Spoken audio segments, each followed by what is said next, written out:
Hello and welcome to this Red Gamer Tech video, myself and Marta, where as always I'm here with the latest from the tech world in the last 24 or so hours.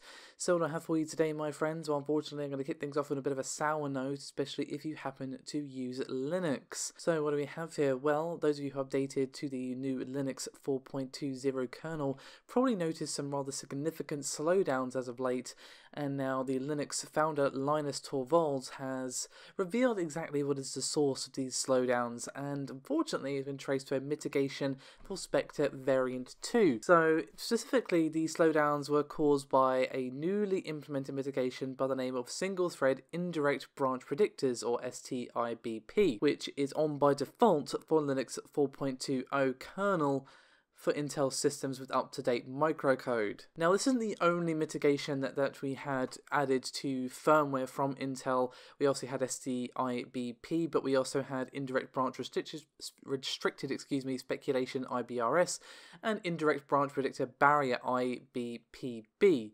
which can be enabled by OS creators like Microsoft, and in this case Linus Torvalds and the folks over at Linux. So we have some benchmarks thanks to the folks over at Phoronix, who, of course, I'm going to link their article in the description, should I say, below this video, and they have direct comparisons with Linux 4.2 with STIBP enabled, and these do show that on some application workloads we see a severe impact on performance. And just to put these performance numbers in some sort of context for you, to just show you how severe these performance impacts actually were, with STIBP enabled, the high-end Xeon Gold server that Phoronix are actually testing on goes from being the fastest to slower than AMD's previously lower performing EPYC-based server. So basically went from being the best to the worst just because of this particular mitigation being enabled. And unsurprisingly, due to how severe these slowdowns and the performance impacts actually are, Linus Torvalds has posted a message demanding that STIBP no longer be enabled by default in the kernel. At the moment, if you want to turn this option off, literally your only choice is to disable SMT, which obviously you don't want to do unless you absolutely have to. And he wrote, quote, "When performance goes down by 50% on some loads, people need to start asking themselves whether it was worth it. It's apparently better just to disable SMT entirely, which is what security conscious people do anyway. But why do that STIBP slowdown by default when the people who really care already disabled SMT?" And that is a very valid question to put to the table, I must say. Now, I just want to be clear here. Linus, I'm not sure on the pronunciation, isn't saying that the code needs to be removed or reverted or whatever, but what he is saying is that it needs to not be on by default with no choice other than to disable SMT to get rid of it. You should just be able to turn it on or off at your leisure without having to disable SMT. So we'll have to wait and see what happens here, but I won't be all surprised to see an option to turn it off because, well, as he rightly points out, people who really care about this sort of thing are probably already disabling SMT anyway, but obviously they'd prefer not to have this thing, hamstringing their performance as well. That's obviously a thing that you don't really want.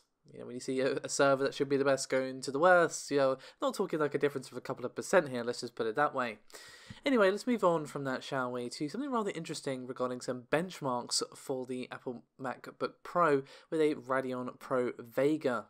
And what we actually have here is some very interesting benchmark results thanks to someone who reads Mac Rumors. And he shared some of his results with the website where he had a 15-inch MacBook Pro that came complete with a Radeon Pro Vega 20. Now obviously the other specs are relevant here, so I'll just quickly rattle through them. We have a 2.6 GHz Intel Core i7, 16 gigs of RAM and a 1TB solid state drive. So it is a fairly high-end configuration that should do pretty well across the board. So what benchmark did he actually have to share with us? Well, we saw Geekbench and we saw an OpenCL score of 72799, which is pretty damn nice because, well, if you take a peek, if you look at a similar system with instead an i9 instead of an i7, we see a score of 80,000. So you kind of see the difference between the two there. And again, the highest score from MacBook Pro with a Radeon Pro 560X is around 65,000. and an upgraded MacBook Pro with an i9 and Vega graphics posted a metal score of about 73,953 versus a 57,000 score for a MacBook Pro with a, again, Radeon Pro 560X GPU. So, what do these numbers actually tell us, you might ask? Well, they indicate significantly better graphics performance, but obviously this is not a large sample size by any means. This is just a snapshot of performance. We shouldn't read too much into this at the moment, but it's definitely something to tuck under your hat for the future. Now, the next up, we actually have some benchmarks that have been posted for the EPYC Rome 64-core CPU, as well as a Intel Cascade Lake AP. Now, I just want to say that these benchmarks are most likely fake, but let's just get into them before I actually start talking about why that is. Well, let's talk about where the leaks came from first. They came from a EPYC Facebook page where these results were posted by a mod. Now, I'm not saying these 100% are fake, though. I'm just saying that's what I suspect. So, what do we actually have here? Well, we have some Cinebench R15 results for you here. And we see this again tested with both Rome and Cascade Lake AP. So, at least according to the image which we all see on screen, we see a base clock of 1.8 GHz and ends the test in about 5 seconds with a score of 12,861. Now, the real sort of question mark raises above my head here with the Intel results. Now, the reason behind that is quite simple. Intel is misspelled. And if you look on the image, you will see, well, Inrel rather than Intel.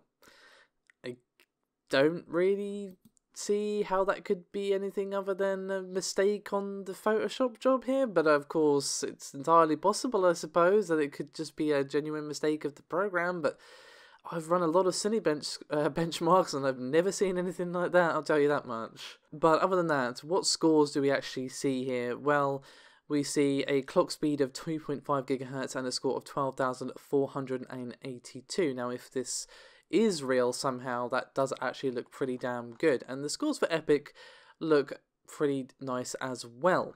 But again, something that seems a bit off with EPYC's scores. It's nothing as overt as Intel being spelled wrong, of course, but it's just something that kind of raises my eyebrows a little bit. But again, I'm like 99.9% sure that these benchmarks are fake. I just don't see how this could be real, to be honest. Inrel is not a thing. Let's just put it that way. Anyway, let's finish it up, shall we, with something cool from Qualcomm. Now, we've been talking a lot lately about the Snapdragon 8150, and of course we weren't even sure if that was the name, that was just a rumour, but now we know, yep, that is 100% what it's going to be called, and Qualcomm have also been so kind as to announce the launch event for this new Snapdragon. It's going to be on December the 4th. So we're not going to have to wait all that long until we see how true those rumours ring. There we go, I got there in the end.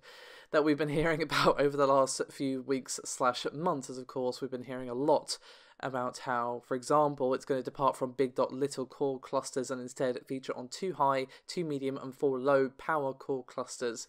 And we're also rumoured to be seeing a 5G modem being supported and included as well in this particular chip. But of course, we only have to wait about a week, well, week and a half if you want to get real technical, but regardless, we don't have to wait all that long to finally learn what the skinny is with the Snapdragon 8150. So that is me done for this video. Thank you very much for watching. I'll see you next time.